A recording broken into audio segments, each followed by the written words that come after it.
नमस्कार, स्वागत है आपका डॉक्टर साहिब में और मैं हूं आपके साथ सौम्या राठी।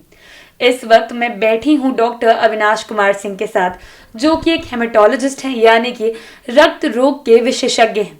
आज डॉक्टर साहब से हम खास तौर पर ये जानने वाले हैं कि ब्लड डोनेट करने के लिए किन किन चीज़ों का ध्यान में रखना ज़रूरी है, कौन से ऐसे लोग हैं जो ब्लड डोनेट कर सकते हैं और किन लोगों को रक्तदान करने से परहेज करना चाहिए। डॉक्टर साहब से हम सवाल जवाब का सिलसिला शुरू करें उसके पहले आपसे आग्रह रहेगा कि अगर आपने अब तक चैनल को सब्सक्राइब नहीं किया है तो अवश्य कर लें, ताकि आने वाली वीडियोस आप मिस ना करें। अब सबसे पहले डॉक्टर साहब नमस्कार, स्वागत है आपका। डॉक्टर साहब, सबसे पहला सवाल मैं यही करना चाहूंगी कि ब्लड डोनेशन जो होता है, रक्तदान, वो किन लोगों को करना चाहिए? नमस्ते सभी सुनने वालों को। नमस्ते। और काफ़ी इम्पोर्टेंट विषय है जिस पे आपने चर्चा शुरू किया है। तो मैं एज ए हीमेटोलॉजिस्ट देखता हूँ कि हमारे करीब 90% या उससे भी ज़्यादा मरीज होते हैं जिनको कि ब्लड चढ़ाने की ज़रूरत पड़ती है। और हीमेटोलॉजी विभाग में ही नहीं, बहुत सारे ऐसे सर्जरी होती हैं जिनसे पहले खून की कमी रहती है तो ब्लड चढ़ाना पड़ता है। एक्सीडेंट के मरीज आते हैं जिन्हें कि काफ़ी रक्तस्राव के कारण खून की कमी रहती है और उन्हें ब्लड चढ़ाने की ज़रूरत पड़ती है। तो हमारे समाज में, हमारे राज्य में बहुत सारे ऐसे व्यक्ति हैं जिनको ब्लड की ज़रूरत पड़ती है। तो काफ़ी ज़रूरत है कि ऐसे लोग जो स्वस्थ हैं, जो 18 से 60 वर्ष के हैं, मर्द हो चाहे औरत हो, वे ब्लड डोनेट कर सकते हैं। और ब्लड डोनेशन के बहुत सारे फ़ायदे हैं। जैसा कि आप लोगों ने सुना होगा कि रक्तदान एक महादान है। क्योंकि हम अपने शरीर का कुछ भाग देते हैं, कुछ अंश देते हैं और उससे किसी की जान बचती है।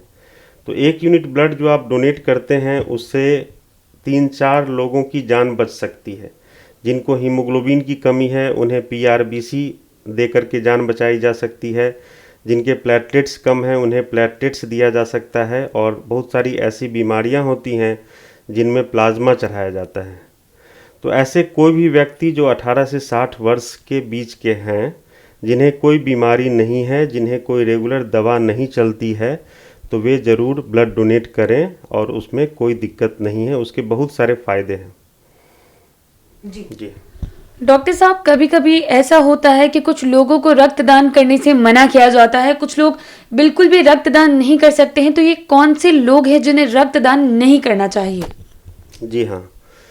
तो जैसे किन्हीं को, किसी भी व्यक्ति को यदि कोई ऐसी बीमारी हो जो कि रक्त के द्वारा दूसरे जो जिनको ज़रूरत है उनको चढ़ाए जाने पर उनको होने की संभावना हो, जैसे कोई भी इन्फेक्शन, जैसे कि हेपेटाइटिस बी है, हेपेटाइटिस सी है या HIV है, तो इस तरह के बीमारी के मरीजों को, व्यक्ति को ब्लड नहीं डोनेट करना चाहिए।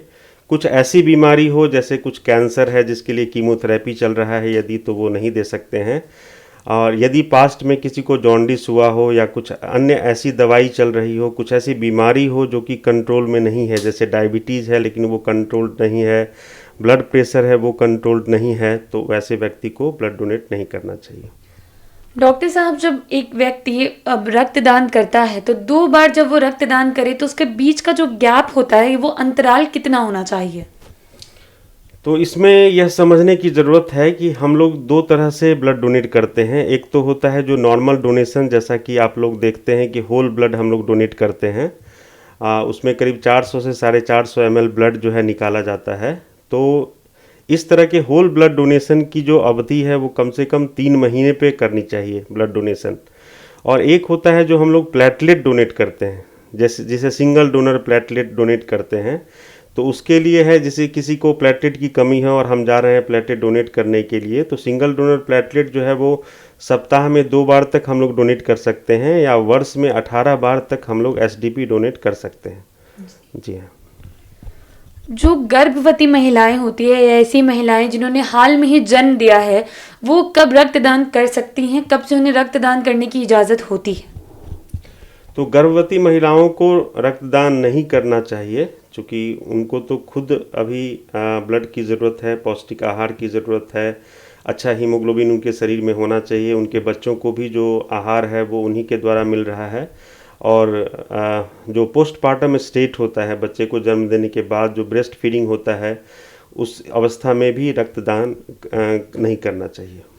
एक आखिरी सवाल इस वीडियो के लिए डॉक्टर साहब मैं यही पूछना चाहूँगी कि जब कोई व्यक्ति रक्तदान रेगुलरली करता है, कुछ एकदम फिक्स्ड अंतराल पे वो हमेशा करता ही करता है, तो क्या उन्हें अपने खान पान पर, अपनी आदतों में किसी चीज़ का विशेष ध्यान रखना चाहिए? तो रक्तदान जो है वो कोई भी स्वस्थ व्यक्ति कर सकते हैं, तो यह कोई एक्स्ट्रा काम नहीं है जिसके लिए बहुत ज़्यादा खान पान पे ध्यान देने की ज़रूरत है। यदि हम स्वस्थ हैं, 18 से 60 वर्ष के बीच के हैं, हमें कोई बीमारी नहीं है, हमारी अपनी हीमोग्लोबिन जो प्लेटलेट्स हैं वो सब नॉर्मल हैं, तो बहुत ज़्यादा आहार पे ध्यान देने की ज़रूरत नहीं है। हम ब्लड डोनेट करते हैं और 3 महीने के अंदर ही हमारा जो है फिर से रक्त निर्माण नॉर्मल हो जाता है। हमारे नॉर्मल ही आहार पे वो रक्त का निर्माण नॉर्मल हो जाएगा। तो बहुत ज़्यादा ऐसा नहीं कि उनको पौष्टिक आहार लेने की ज़रूरत है। इवन जो ब्लड डोनर हैं उनको कोई ऐसा अपना कार्य भी छोड़ने की ज़रूरत नहीं। ऑफिस में हैं, वो हाफ एन आवर के लिए निकलेंगे और नज़दीक के किसी ब्लड बैंक में जा कर के ब्लड डोनेट कर सकते हैं। तो इसलिए बहुत ज़्यादा प्रिकॉशन रखने की ज़रूरत नहीं है। कुछ ऐसे रेयर ब्लड ग्रुप के डोनर होते हैं जिन्हें बार बार ब्लड देने की ज़रूरत है पड़ती है कभी कभी। तो ऐसे लोगों को ज़रूर ध्यान देना चाहिए कि उनका हीमोग्लोबिन जो है मेंटेन रहे और कोई ऐसे कार्य ना करें, या ऐसी प्रॉब्लम आती है जिसमें कभी रक्तस्राव होता है यदि, तो फिर उसका इलाज कराना चाहिए। उम्मीद करती हूँ कि डॉक्टर साहब ने जो सारी बातें बताई हैं उनकी मदद से आप ये समझ पाए होंगे कि किन परिस्थितियों में रक्तदान से परहेज करना चाहिए और आप कब कब रक्तदान कर सकते हैं। साथ ही साथ अगर आप रक्तदान करते हैं तो 2 रक्तदान के बीच का अंतराल कितना होना चाहिए ये भी समझना काफ़ी ज़्यादा ज़रूरी है। इसी के साथ बहुत जल्द मुलाकात होगी डॉक्टर साहिब के अगले एपिसोड में। तब तक के लिए अगर आप इस वीडियो को फेसबुक पर देख रहे हैं तो पेज को लाइक और शेयर करें। अगर आप इसे यूट्यूब पर देख रहे हैं तो चैनल को सब्सक्राइब करें। आप हमें कमेंट सेक्शन में ये भी बता सकते हैं कि डॉक्टर साहिब से आपके क्या सवाल हैं। अगर आप चाहें तो अपनी समस्या हमें अब हमारे ईमेल पर भी भेज सकते हैं। जवाब आपको किसी एक वीडियो में अवश्य मिल जाएगा। धन्यवाद।